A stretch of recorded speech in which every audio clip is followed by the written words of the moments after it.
What are the charities you're doing? You're opening up schools. How many schools have you got so far? So we have 52 schools open. Okay. Pencils of Promise, Cambodian Village Fund, Build On, Are you Bali addicted Children's to Project. charity? Yes. Okay.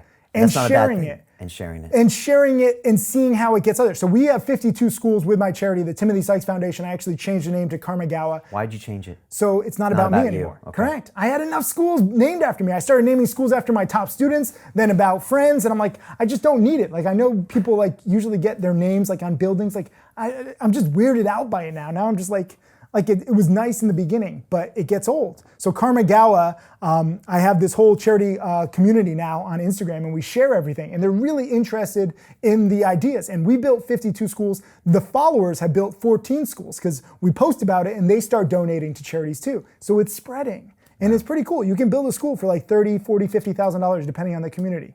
And now you're making movies as well. Making documentaries. About rhinos, about the coral reefs. So our rhino video by Sam Colder, I bring like influencers and creators on these trips to like document it with photos and videos. I'm not that good at, photography or anything like that. Okay. So I bring them. Sam Colder did this video, spent months on this. We visited South Africa twice. We did this rhino video. It has 30+ million views, raised a ton of money. I donated $250,000 to the rhino charity VetPaw, which helps save the rhinos. But other people donated over $500,000 to a bunch of different rhino charities. So it's cool to see what we can do by sharing this stuff publicly. Let me ask you a question. I had Ty Lopez on here years ago, and he said, Brian, you got to cut checks to charity. And he said, look, I'm not exactly the most generous guy, and it's probably true, Ty isn't, but he said, it always comes back to me like 5X and 10X. Have you found that? So Karmagawa, our logo is an infinity sign because it's amazing when we give to a community, they open up to us, other people open up. Like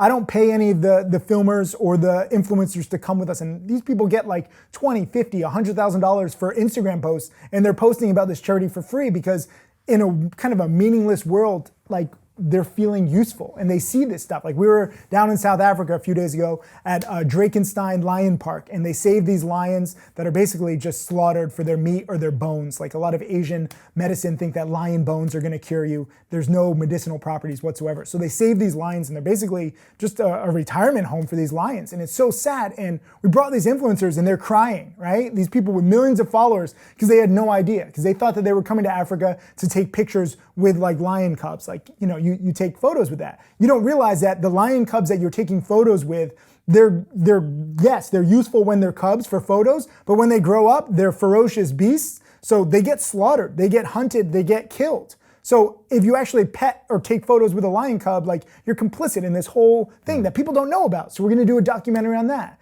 With a rhino horn, rhinos are gonna become extinct. There's only a few thousand left.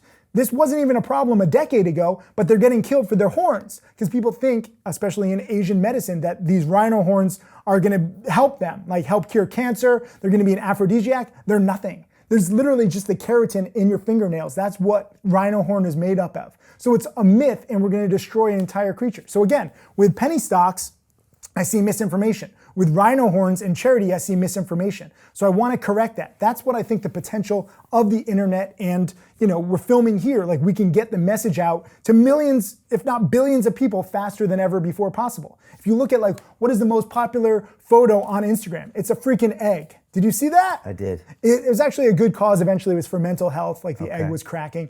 But it just shows you like that thing spread like wildfire. So what if we spread something that actually matters like wildfire? Like together we can change the world. Like people don't think like, oh, why are you trying to save the coral reefs? I don't even like putting my head underwater, right? I can barely swim. But coral reefs, did you know that they're responsible for the majority of the oxygen that we breathe? Marine life, people think that it's all trees. Trees are actually the minority. The majority comes from marine life. And all that stuff, and that's all dying. So in 50, 60, 70 years, maybe even by 2050, in the next 30 years, we're gonna have a tougher time breathing unless we start changing our ways right now. Misinformation. So you're like the Robin Hood of information, is what you Yes, are. yes, You used I would to be go of with penny that. stocks, but now of information. I would go with that because Robin Hood, makes like- me look more generous than I am. For me, this is correcting misinformation, and I can get that out there quicker than ever.